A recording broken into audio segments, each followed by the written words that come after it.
Welcome to the Dental School Guide podcast, your ultimate destination for all things dentistry. I'm Dr. Tanner Townsend, your guide through the complex world of dental education. Join us as we uncover the secrets of acing dental school admissions, navigating residency programs, and exploring career opportunities. Please share and enjoy. Real quick, just wanted to make all you pre-dental students out there aware of a resource. If you've ever been worried about getting into dental school or are wanting to get into that school of your dreams, then you definitely want to check out a program called Dental School Guide. In the program, we walk you through how to save money, time, and heartache when applying to dental school. There's so much fluff out there when it comes to resources for getting into school, and we are streamlining all of that. With our comprehensive digital course, expert mentorship, and personalized application review services, you'll have everything you need to stand out to admission committees. Take advantage of this amazing resource that will help you increase your chances of getting into dental school. You'll want to check out dentalschoolguide.com. Check it out.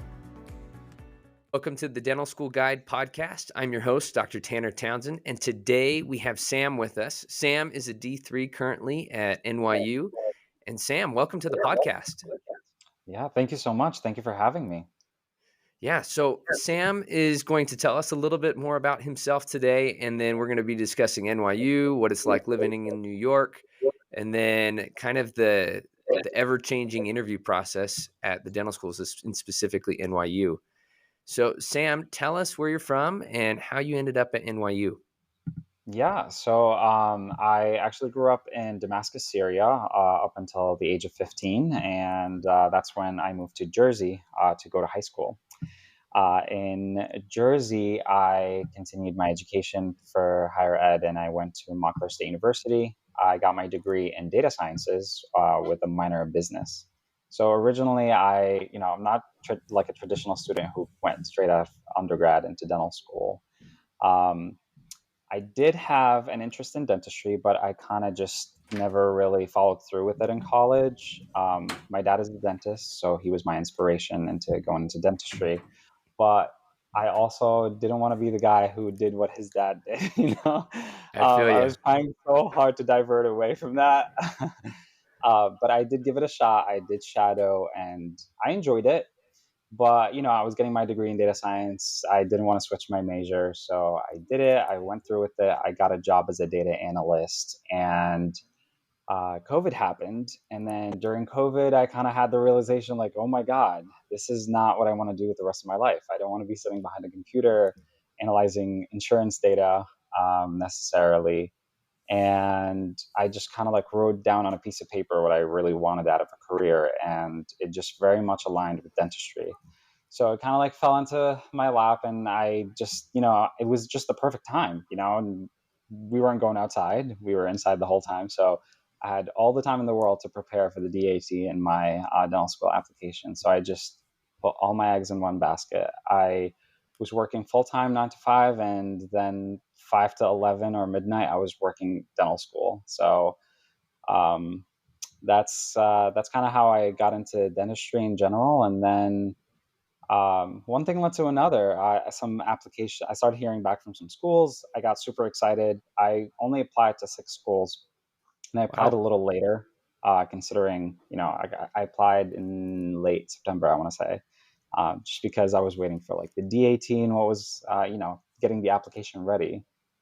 And yeah, once I started hearing back from schools, I started comparing my options, and I ended up at NYU.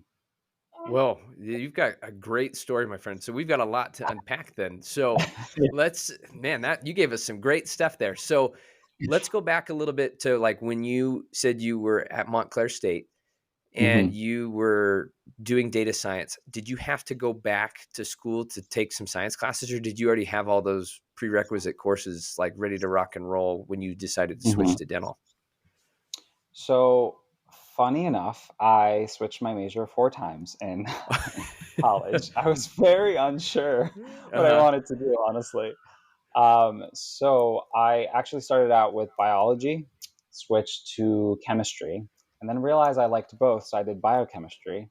But then I Okay. realized, what am I going to do with a biochemistry degree? Yeah. Because I was doing research and I liked what I was doing. So my advisor had recommended bioinformatics or data science. And that's kind of what led me to data science. And within Montclair State, we had the data science degree had a biochem informatics track, which I kind of followed through with that. And through that, I was able to take all my bio and chemistry prerequisites for dental school. So Wow. it really did work out, honestly, at the Yeah, end. you were like divinely led to dentistry, my friend. I know you were trying to avoid it, but I think it was calling you the whole time. Yeah, you That's could say great. that. You could say that. That is great. Okay, well, you said something else really interesting and when you were kind of just giving your background. Um, Hmm. one of the things that we often talk about in Dental School Guide is like, hey, the importance of applying early. But you got your application in a little bit later, but it turned out wonderfully for you. Kind of walk us Hmm. through that process of when you turned your application in a little bit later in September. Did you start Hmm. getting interviews right away? Did you get accepted still in December, or was it a little bit after that? Yeah, so I all my interviews that I started hearing back from schools were actually in December.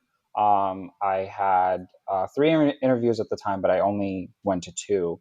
And I heard in December and January about interview invites, and then I interviewed in mid-January, I want to say, and February, and I had my acceptances in February and March. Nice. Awesome. Yeah. So you said obviously you're at NYU. So you interviewed at NYU. You ended up there. Mhm. What are the other schools that you interviewed at? So I only interviewed at Western as well, Okay. Western University in LA, Nice. yeah, in California, and the I will say the two options were a little a little different. I would just Um, say just a tad different. I think they're like polar opposites almost. yeah, very much on opposite ends of the country too. Yeah. Uh, it was just, I was at a point where I really wanted to try a new city, and I had lived in LA for a few months, and I absolutely loved it, loved the environment, loved the people, and I considered like, why not? Let's apply to dental school out there, and that was one of the six schools I applied to, and I loved everything about it, but then when it went down to the nitty gritties, it's like, oh my god, I'm like gonna pick up my life and move across the country. Do I really Yeah. want to do that? It sounds really scary when I have a school like right here who's willing to take me. So yeah, that's kind of where I just kind of like made my decision based on the city and the location at the end.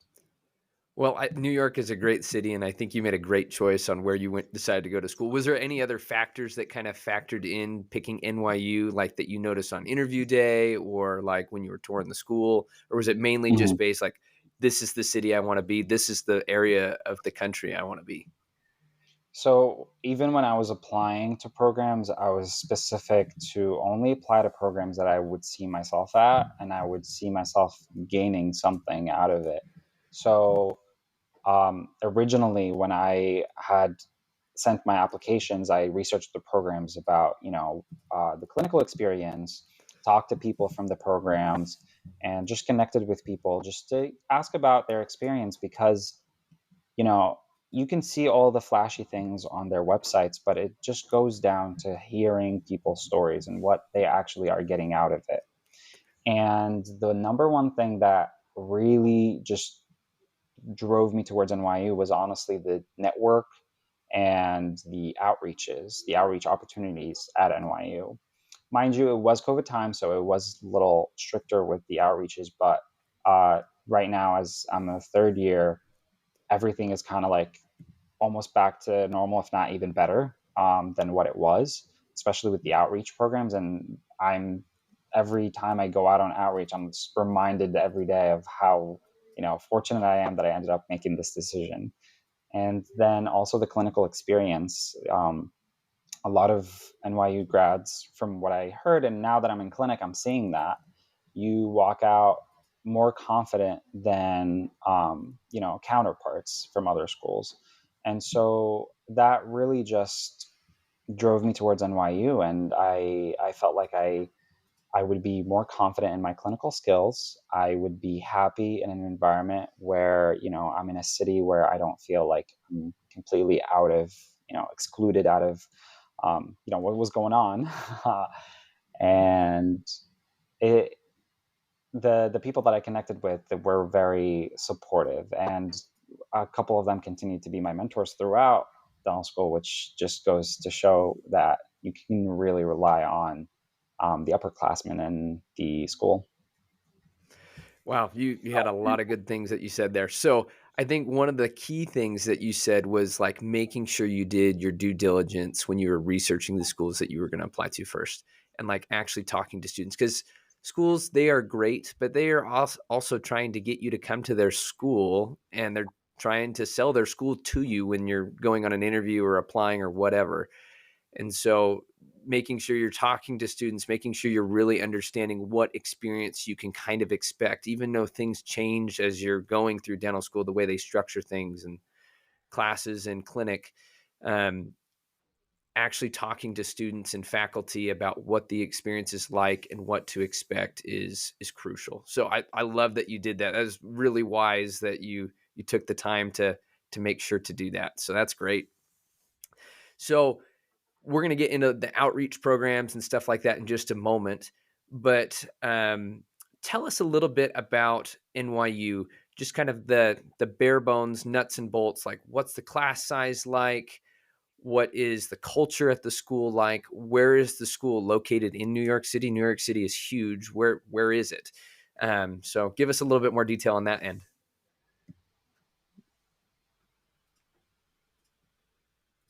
Sam, I can't hear you.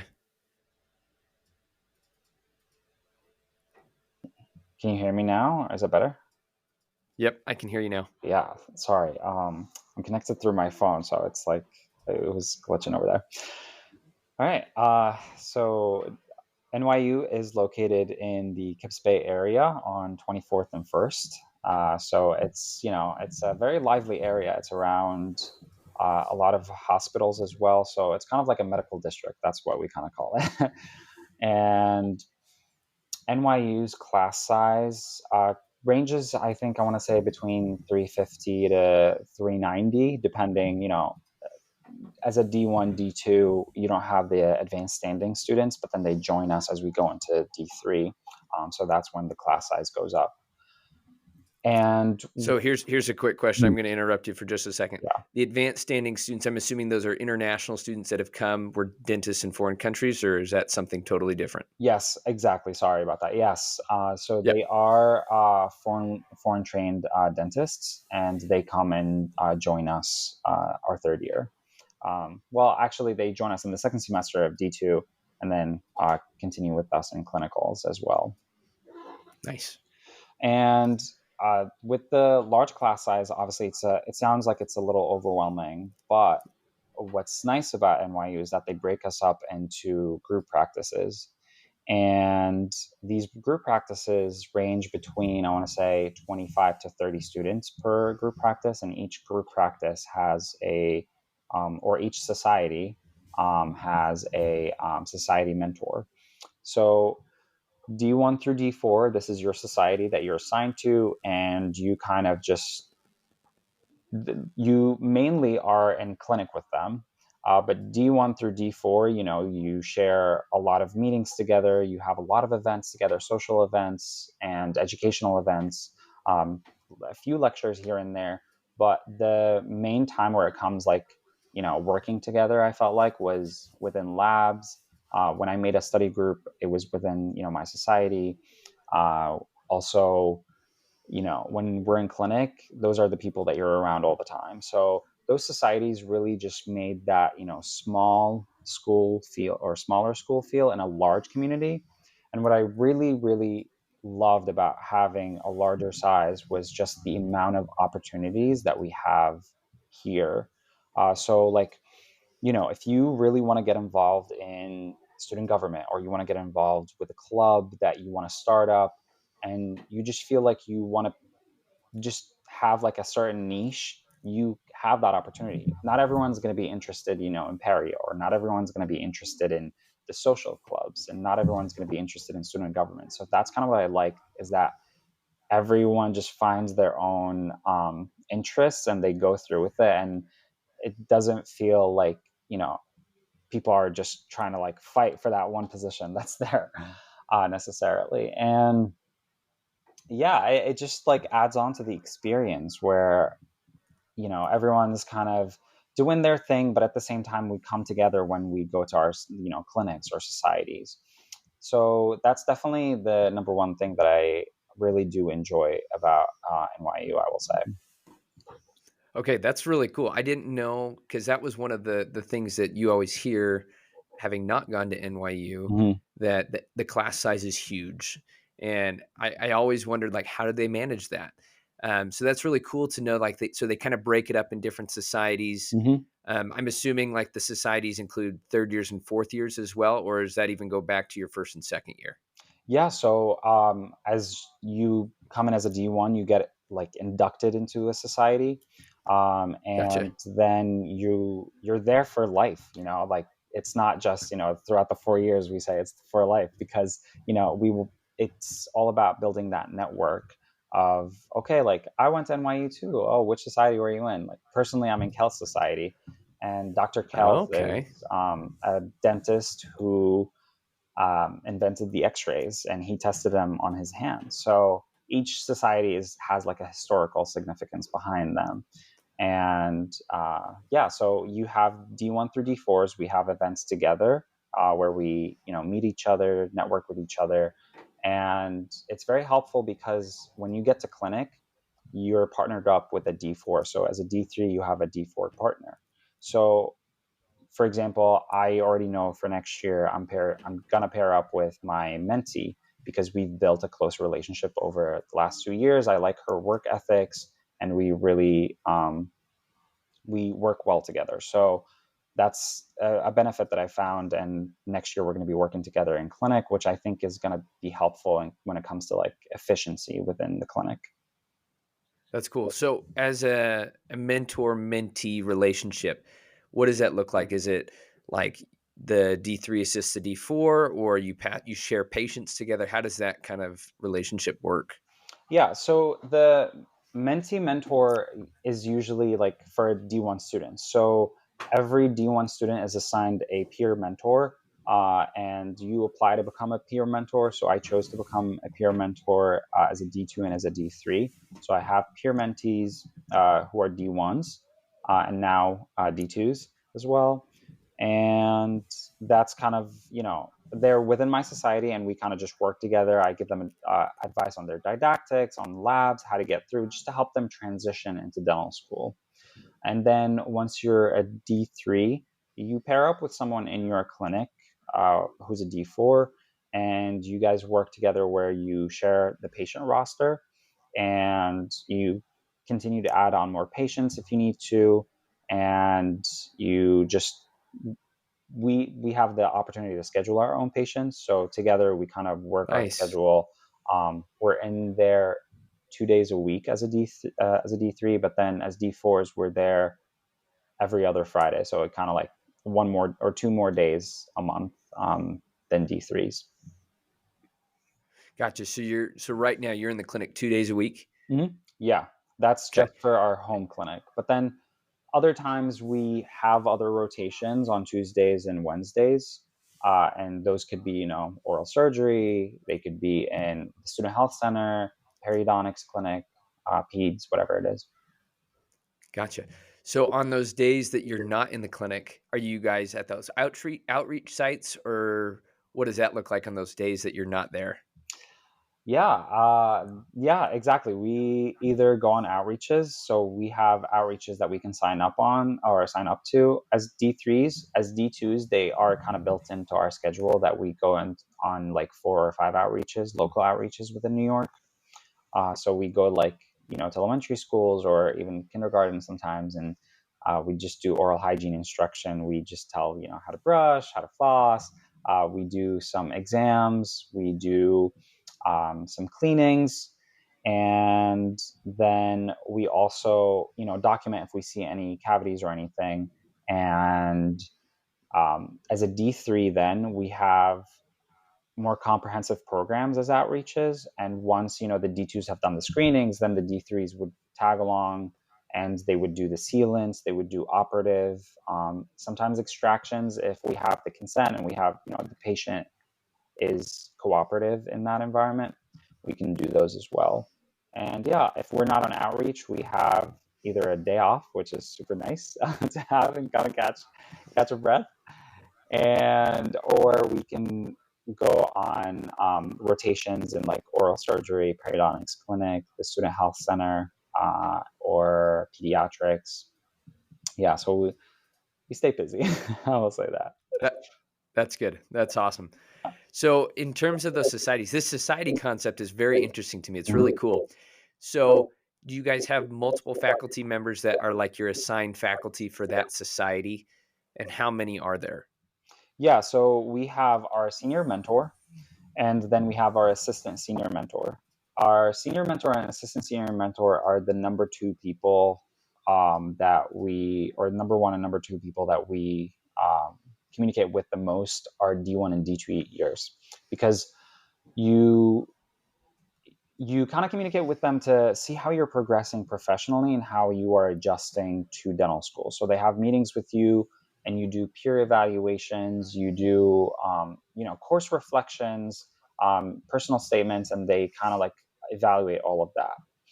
And then your D3 and D4 years, when you're in clinic, we have clinic faculty that those are assigned for our society.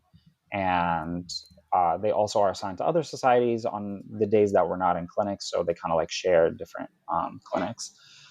But yeah, in that sense, we do have, I would say, faculty that are assigned to us. But when you're, in D1 and D2, you're in labs. So you have the lab faculty to mainly go to. Compared to like D3 and D4, we go mainly to our clinic faculty because that's who we like treatment plan with. We go through, the treatment with. And if we need, CDCA advice, we usually go to like the lab faculty sometimes, or even the clinic faculty. Nice. That's great. Well, we're kind of hitting the D3, D4 years first, and that's totally fine. And so let's continue on this D3, D4 year. In terms of requirements for clinic, what do the requirements look like for graduation at NYU for clinical requirements? Yeah. So I don't know how detailed you want me to go because, it can be a There's a little lot of detail that confusing. we could do. That yeah. So let's just keep it basic. Like let's go like how many crowns do you do? Hmm. How many dentures or how much removable do you have to do? Hmm. And how many teeth do you have to pull out? Let's just do those three, kind of the basic ones that. And we of course you're going to do a tons of operative and tons of Yeah. fillings and things like that, but that's neither here nor there. But yeah, let's stick to crowns, removable, and extractions. How many do you have to do of each of those? Yeah, so that's a great question. So with crowns, we have to do 5 crowns over the 2 years. For dentures, we have to do, from start to finish, we have to do an upper and lower complete denture, and an upper and lower partial denture as well.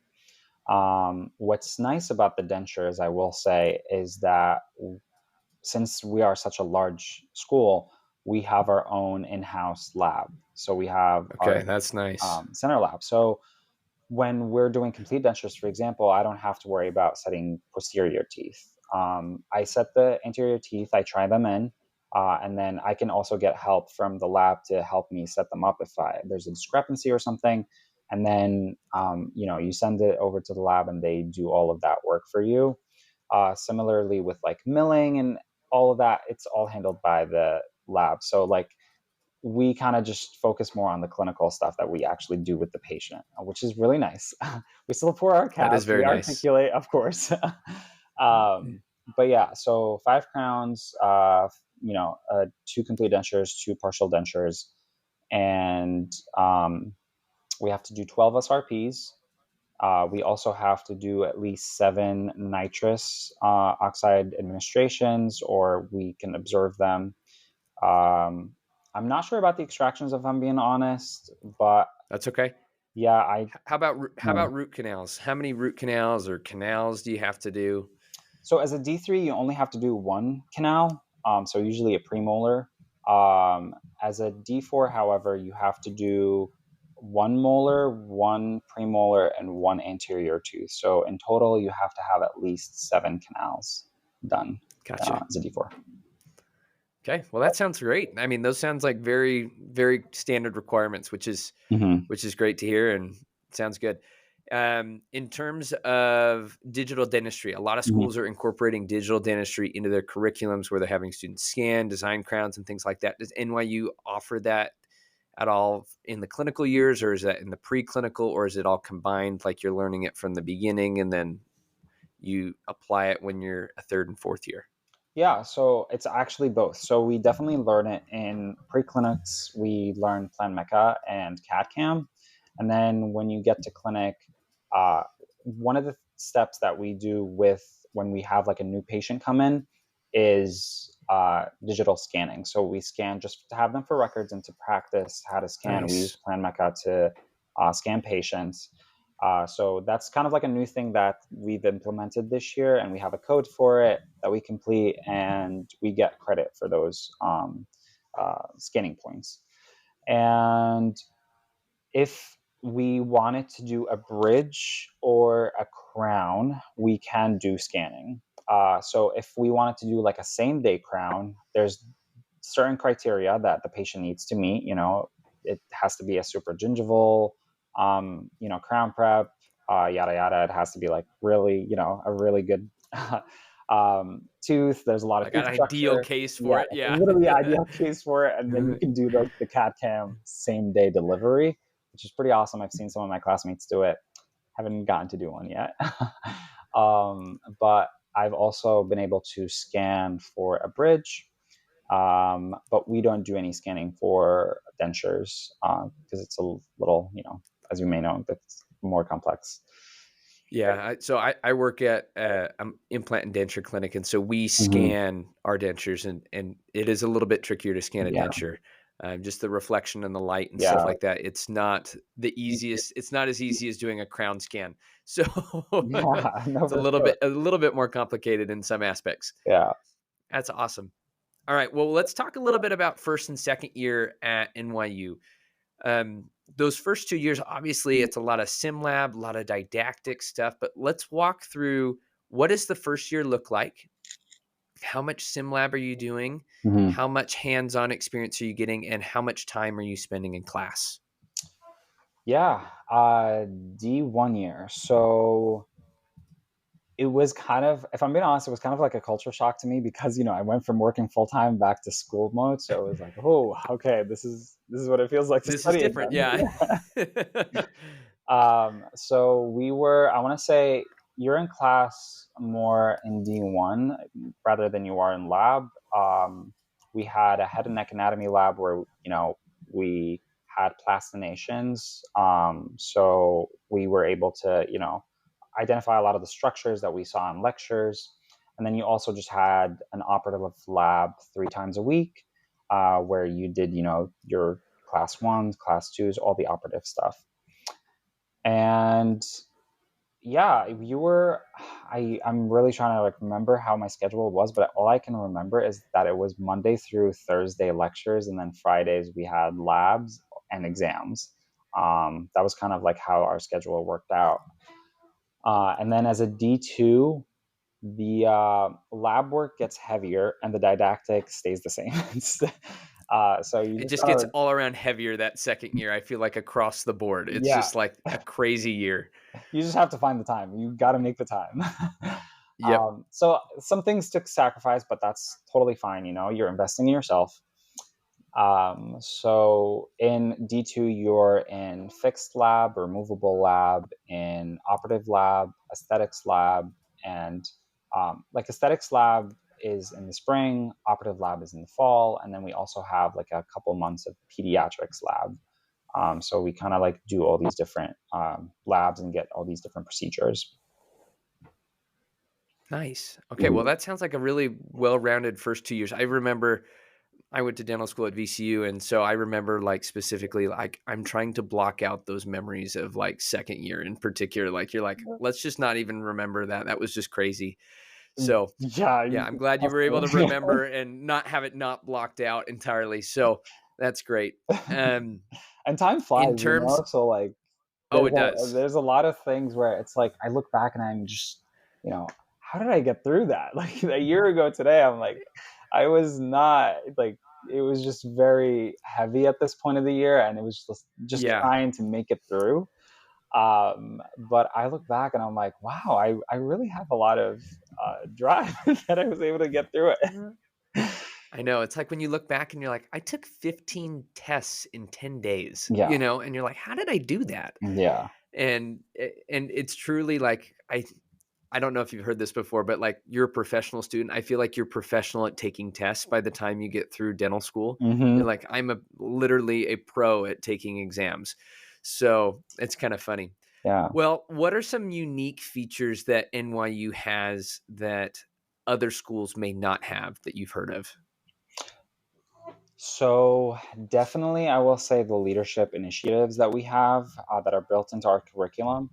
So to be completely honest with you, having come from a full time job back to school, my number one priority, and I'm not saying that it's not everyone's priority, but my number one thing was that I just wanted to get through my education. I wanted to Totally. um, get like come here, focus on school. I didn't want to get involved. I just wanted to um, graduate. And my idea of success was that I would open two practices, maybe three, and I would consider myself to be successful. Mhm. Through NYU's curriculum, I've genuinely transformed that idea to something completely different. And it's just completely driven me in a complete opposite direction. So, Really?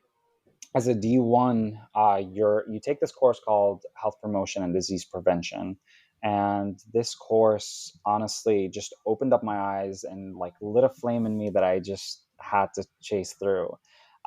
So we really it's literally a public health course, and we really learn about how you can tackle problems on a more upstream level. You can put bandages on the problems that you see in your community, but why not go on a higher level and see why is your community even struggling in the first place? Is it that there's not Uh-huh. enough dentists in the area? Is it that there's no fluoridation, water fluoridation in the area? What is going on? So that's kind of inspired me that there is something more to dentistry. It's not just the I'm going to graduate, I'm going to become my own dentist, I'm going to worry about hiring people and just worry about my office making it through, but also how can I Mhm. be part of my community, how can I be part of this profession and give back to not only my society but also to give back to the profession that's helping me get through. So then I started looking into some of the leadership initiatives. So we have the leadership track where they have weekly lectures about just different leadership styles, different leadership topics, and we have different presenters. And they're just on your free time. You can sign up whenever. And I had Uh-huh. also applied for two things. I applied for the Dental Student Leadership Institute, which was started my D1 year, and you apply as a D1 and you go into it as a D2 through D4. And within DDSLI, that's what it's short for, Dental Student Leadership Institute. We it's just kind of like an honors course that's built into your curriculum where you talk about different topics within dentistry. Like, for example, recently we went through the Oral Health in America report from the NIH. So we were able to kind of dive in deeper into what are some challenges within dentistry. And each person or each group picked a specific topic, whether that was smoking, geriatrics, the opioid misuse uh, uh, issues, and kind of presented on that and what would our suggestions be to be able to tackle those problems. And then we also had the Wow. opportunity through this program to interview five dental leaders. So we interviewed a DSO CEO, we interviewed deans of other universities, we've interviewed public health dentists and CFO from Colgate. And we kind of just picked their brains on what do they think we're struggling with in dentistry. And the common answer was that we are struggling with not having enough leadership within dentistry. So, hearing all of that as a second year dental student, as a third year dental student, it just kind of really inspires you that there's something much more to dentistry that, you can actually pursue. And that's truly why I wanted to go into dentistry because, I wanted to help people. I wanted to give back. I wanted to leave an impact and somehow. And so through those programs, I've genuinely been able to foster that, passion that I have and kind of see it through and where it's going to lead me. And I think like a couple years ago, they took us on a trip to Washington, D.C., and we were able to lobby as NYU students. And we lobbied for funding for the CDC, for the NIH, and it was just really it was just a really great experience to have that as a dental student, to be able to sit there with reps from your state. So I met with representatives from New Jersey and talk to them about what caries are, because some people are fortunate enough that they didn't have a cavity, so they didn't know that water was fluoridated. They didn't know that caries is really that much of a big deal. So it's just kind Yeah. of like talking to them about the semantics and the basics and being able to kind of like have a change or a say or do something about, moving the needle in the right direction. It was just very fulfilling. And yeah, I think that's what's something that's so unique to NYU is the leadership initiatives that we've had that really have just absolutely inspired me to to take my career in a different route and see where it's going to take me. That is really cool. I think that is definitely something unique about NYU then, because being able to inspire the next generation of dentists to be leaders and to incorporate that into their curriculum, even though it's just something extra that you signed up for and it's like an honors program, that is really neat that they've incorporated that into their curriculum. Hmm. So, what are your goals with that in terms of taking your leadership to the next level upon graduation? And what is NYU's goals with other students? Are they trying to help them get into lobbying positions? Or what is NYU's end goal with that? Yeah. So honestly, I can speak for myself. My goals, I'm still trying to figure those out as I, go along. Every day, it's kind of like a new day where I'm like, oh, this would be an interesting route to go down. And I'm honestly not quite sure 100% where I want to end up, but I know for the time being, in the near future, hopefully, I would love to specialize in pediatric dentistry, because I think there's a lot of impact that you can do in a lot of ways where you can change someone's habits and they get to have a second chance, and kind of like a redo when they have their permanent teeth. So Uh-huh. there's a lot of things that you can do with that population. And ultimately, I would love to go back to academia. I would love to go into public health and see what kind of projects I'm able to get my hands on and be part of. Well, that is really cool. I wish you the best of luck with that. And I think peds is definitely the route to go because you can set up someone for life in the way they take care of their teeth if Absolutely. you start young enough. So I think that is definitely the route. And that is really cool. That is awesome, my friend. Thank you. So, in terms of, we've kind of gone through the curriculum at NYU Mhm. and so on and so forth. It sounds like a wonderful place to be. What are some things though that you wish and you see the school trying to improve upon going forward for Mhm. future dental classes? I think honestly, it was a bit of a challenge, starting around COVID times, to feel connected, because, and I'm sure everyone felt that across the country. It was just, you're taking classes on Zoom, and it's really difficult to feel part of something because I'm still in the same place where I studied for my DAT. Yeah. And so it was a little challenging at first to really have that motivation to once you feel connected, you want to do better, you want to be the best version, you want to give back, you want to be involved. And I think NYU has, from when I was a D1 and looking at how D1s are coming in now, I just see them just so much more excited to be here, and to be involved. And I remember I was talking to one of the deans about this, because I noticed that like ever since orientation, the dean the D1 class was just so lit up that they wanted to be part of things, they wanted to get involved, they wanted to um, do things on campus, they wanted to connect with their classmates. And it's just such an awesome feeling. And I think as NYU is continuing to invest more in our student affairs and in the student involvement, it's honestly been really awesome to see that. Um, and I'm sure it goes for.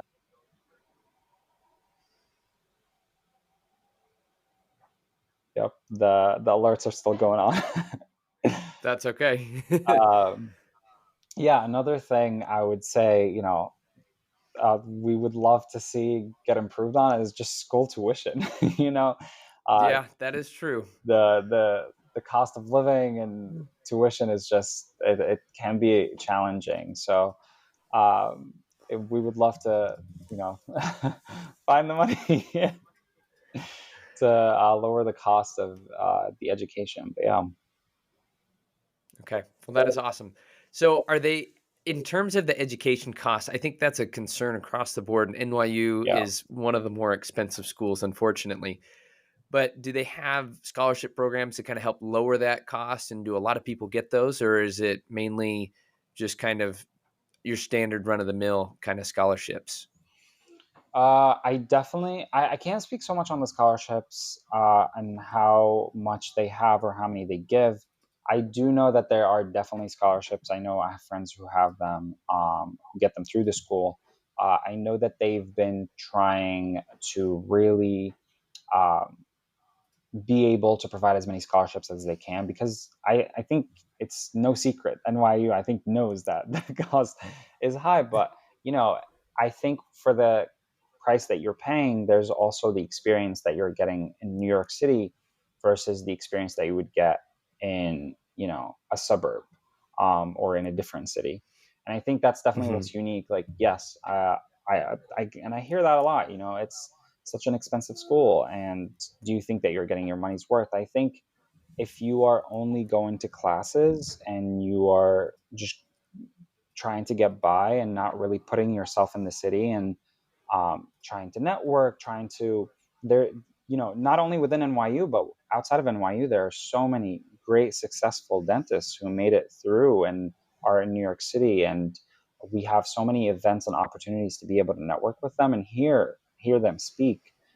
And if you don't put yourself out there, then you might not be getting the money's worth that you're investing in. Because at the end of the day, when you graduate and you become a dentist, you're going to have to pay for those some of those TE Yeah. courses that you get to do for free as a student. So I think, like, the number one thing as a dental student is that we should be, taking advantage of those whenever we have the time and the energy. But we should most definitely be taking advantage of being in such a great city to be able to network and um, also let off some steam. Like, you're in New York City.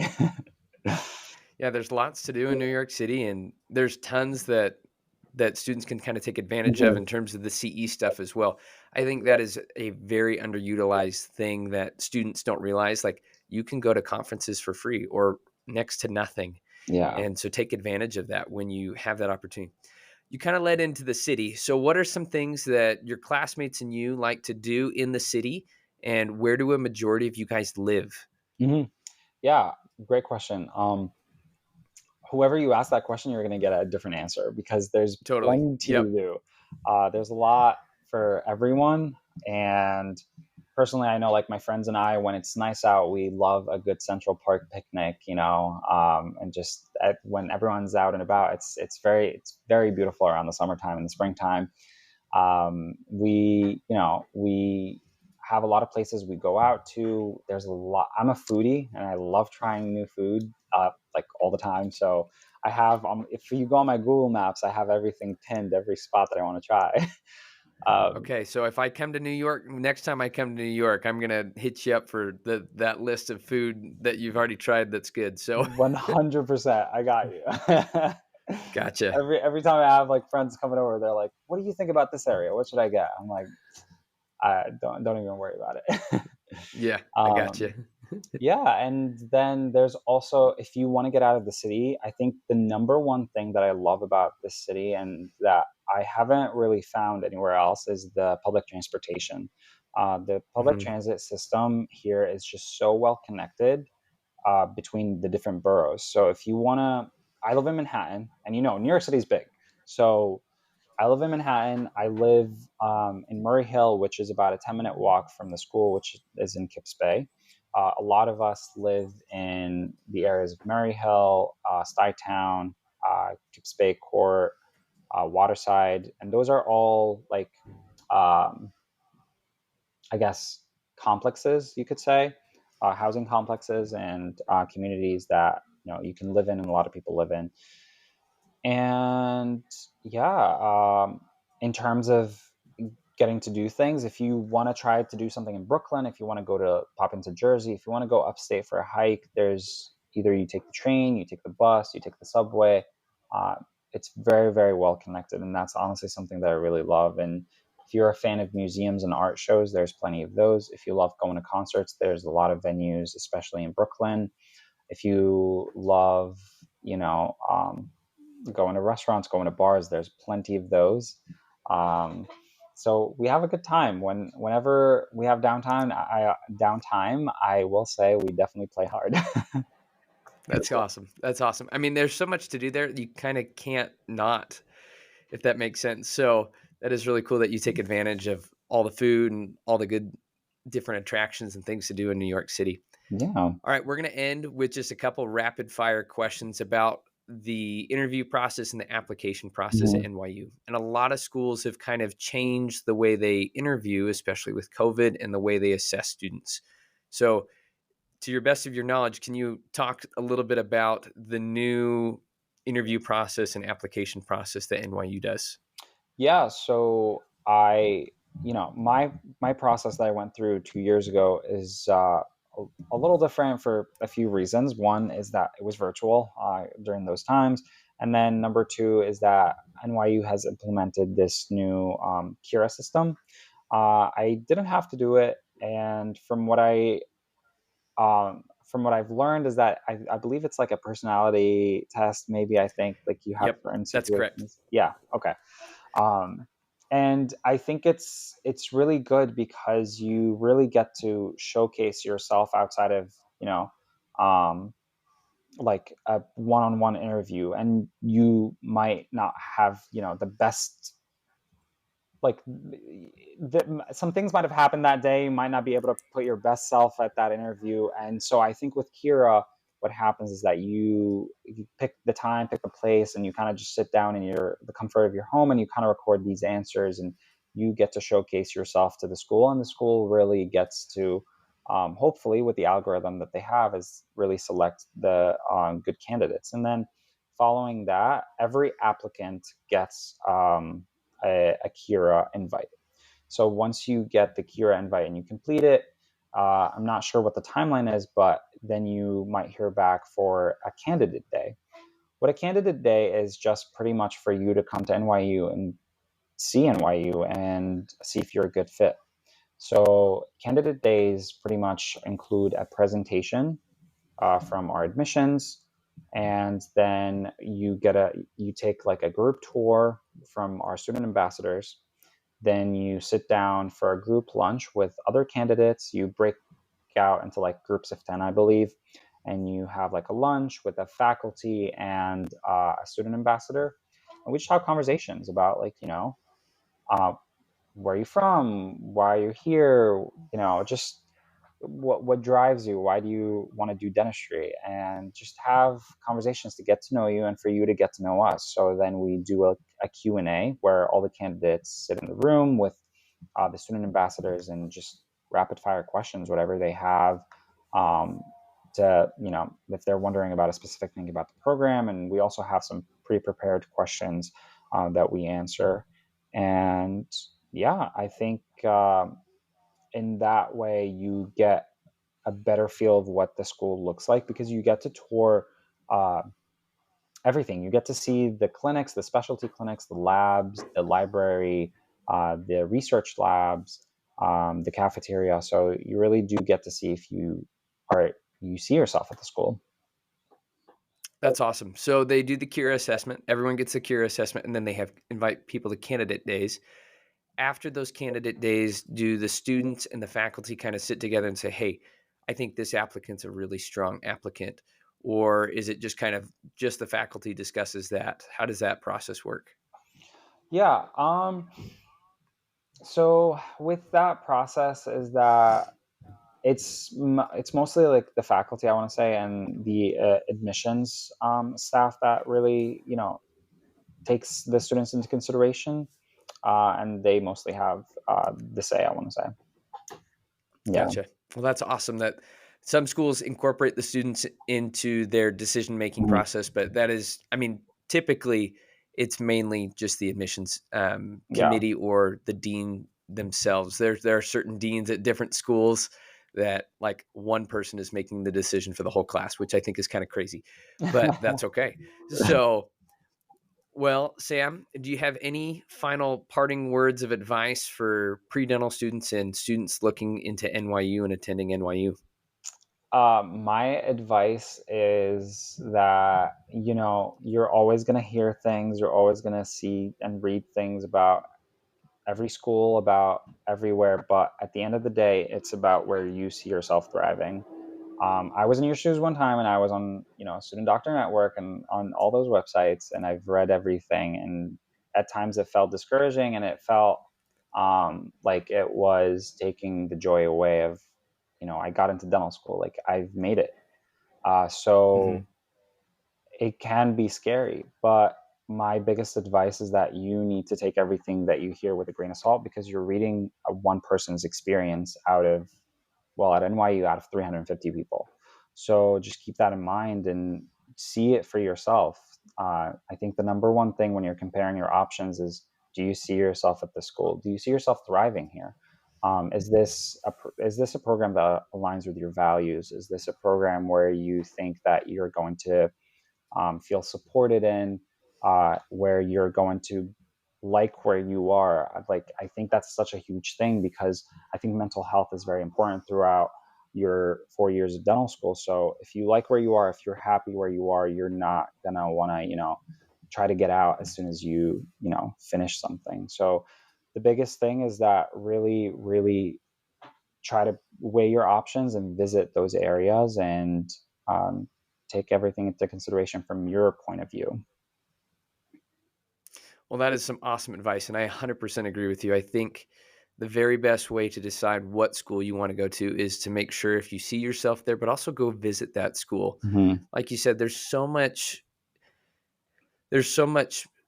garbage out there on the internet Yep. and those threads that talk about schools, and it's like that one person's opinion, like you said, and it's really easy to get caught up and say, oh, that's what NYU's like, just from that one kid that was at the bottom of the class that had a bad experience, and you're like, okay, well, that's not really what it's like. Yeah. And so I think seriously the best way, that's like a huge reason why we're doing these podcasts, is to try to dispel those misconceptions and try to give a better picture of Yep. what life is actually like. If you can't Hmm. make it to the school, at least hear from multiple sources or try to get a better picture of what life would be like at that school. So I Yeah. think that is excellent advice. Make sure you see yourself aligning with those values Yeah. and the the school's philosophy, because that's going to be the kind of dentist you become. Hmm. So that is Very great. true. Well, Sam, you've been an excellent interviewer, my friend. Thank you so much for coming on the podcast today, Thank and you. we will talk to you later. Thank you. Thank you so much for having me. That's all for today's episode of the Dental School Guide podcast. We hope you've gained valuable insights and inspiration to fuel your journey into dentistry. Don't forget to subscribe to our podcast for more expert advice, inside tips, and engaging discussions. If you enjoyed today's episode, please leave us a review. It would mean the world to us. Until next time, keep smiling, keep striving, and remember, your dental dreams are closer than you think. Thanks for tuning in to the Dental School Guide podcast.